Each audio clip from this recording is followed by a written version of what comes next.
Čiekurus atradi? Nu, maž ar čiekuriem pietiks? Nē, tomēr ragus vajag. Nu, lūk, šodien ir jauno paudzi atbraucām uz mežu, pastaigāt, pameklēt ragus. Nekad to neesam darījuši, jo interesantāk mums. Patestēšu arī torviju zābakus mežā. Iepriekš izmantoju, es domāju, 90% makšķernieku, mednieku un vispār cilvēku zināmos parastos putu zābakus. Kādi mīnus ir šiem zābakiem? Varu parādīt viņa zolas. Jā, skrūvēm neskatoties, tās ir manas ieskrūvētās skrūves, lai neslīd pa ledu, bet redzot šos te caurumus. Tie caurumi ir izdurtie zari un nolaustie meldri, kas izdūrušies. Pat šitas man šķiet bija cauri izdūries. Tas bija zars mežā. Šiem zābakiem šī sarkanā zola ir daudz cietāka, no daudz cietākas gumijas. Vai tā ir gumija, es nezinu. Man šķiet, ka šitā pa vidu varētu būt gumija apkārt. Tāpat ir tas pats materiāls. Bet cietāka viņa ir, līdz ar to visticamāk kaut kāds zars caurījums kājai neizdursies. Tas ir viens. Otrkārt, viņiem tas protektors tāds smalkāks. Katrs skatās tur uz savu pusi tā pumpiņa. Viņi daudz mazāk slīd. Varbūt savu reizi vairs nav nepieciešamības skrūvēt iekšā skrūves, kā šitajos vai likt piešus, bet pietiek arī ar šādu te zoli. Divi gudrinieki iet pa mežu meklēt ragus. Sīcis jau viegls. Viņš cauri nekrīt. Ak, Dievs! Pilnīgi zābaks visai izgāja. Jā, tā es sev nebiju to iedomājies. To ragu meklēšanu, laikam, drusku būs jāpagaida, kamēr saplok vēl tas sniegs.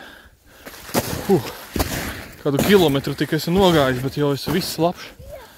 Visu laiku pa šitādu. Čiekurus atradi? Nu, maž ar čiekuriem pietiks? Nē, tomēr ragus vajag. Nu, labi, ar čiekuriem arī var sniegt. Super. Treniņš nepajokam.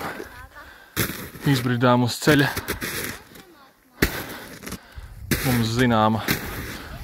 Tādu nelielu lociņu apmetām. Kā ir, piekusi? Nepiekusi? Tev jau labi, tu jau nekrīti cauri.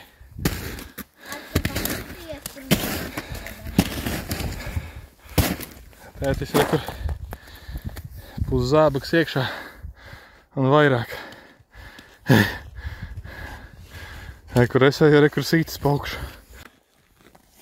Brīnišķīga diena. Nu, varbūt bišķīt atpūtīsimies. Tikai tagad sapratu, ka neieliku ielikņus iekšā. Tie palika žāvēties no vakardienas capas. Nu labi, neieliku. Testēsim bez. Ārā ir -2. Man ir plānā zeķīta vasaras. Nu, man kāja nesalst. Gājām meklēt ragus. Atradām traktoru.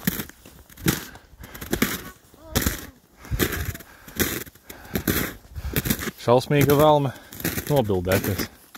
Dažam labu. Un kā tas saucas, tas traktors? Soraks. Soraks? Jā. Vecais soraks, jā. Vecais soraks. Taisnība. Mēs te steigājam pa mežu, meklējam ragus. Tepatās pie ceļa. Laikam liela kļava tā skaitās. Tāds te ir ielikts. Un tur gan tukšs viss ir, es paskatījos, nekas tur netek.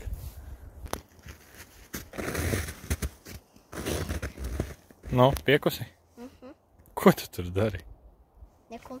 Sniegu līdzi? Labi, ejam uz mašīnas pusi. Jau pusotru stundu vazājamies te. Davai. Jā, līdz mašīnai vēl kāds kilometrs. Tātad vēl atšķirība, ja? Šim tam torviju zābakiem šī šī zeķe iekšējā. Viņa ir ar pastiprinājumu pie pēdas, ja, par kur ahilē cīpsla, kur viņa ir tās pastiprinājums. Kas notiek ar parastajiem putu zābakiem, kuriem tā pastiprinājuma nav? Pēc sezonas, pēc vienas ziemas, aptuveni pēc 10 copēm, notiek šādi. Ja, arī kur viens.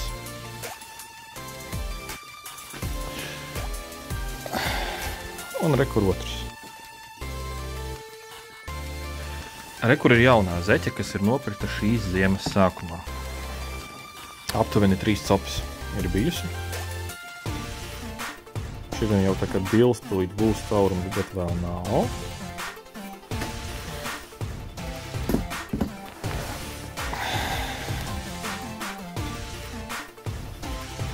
Ja, lūdzu. Cik gadus izmantoju šos te zābakus. Principā katru gadu, ja zābaks paliek vesels, tad pašu zeķi ir jāmaina. Ja? Iznākums vienmēr ir šāds.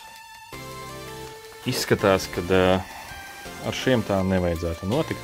Te ir tas pastiprinājums. Ja? Tas arī ir plus, protams, jo viņi arī strādā kā membrāna. Ja? Tātad kā termoveļa. Viņi izveda mitrumu ārā, bet iekšā viņš atpakaļ netiek. Tāpēc arī tos zābakus un zeķes ir jāžāvē atsevišķi. Ja? Jāžāvē viņi izņemot ārā. Ja jūs viņu neņemsiet ārā, mitrums stāvēs starp šo zeķi, starp zābaku, starp putaplastu un ļoti lēni žūs, līdz ar to šī zeķe bojāsies. Kaut kā tā. Nu, un īs rezumē, tātad darbiem pagalmā, makšķerēšanai, pastaigām pa mežu ir ļoti ok. Nesakas iesaka. Tur bija zābaki.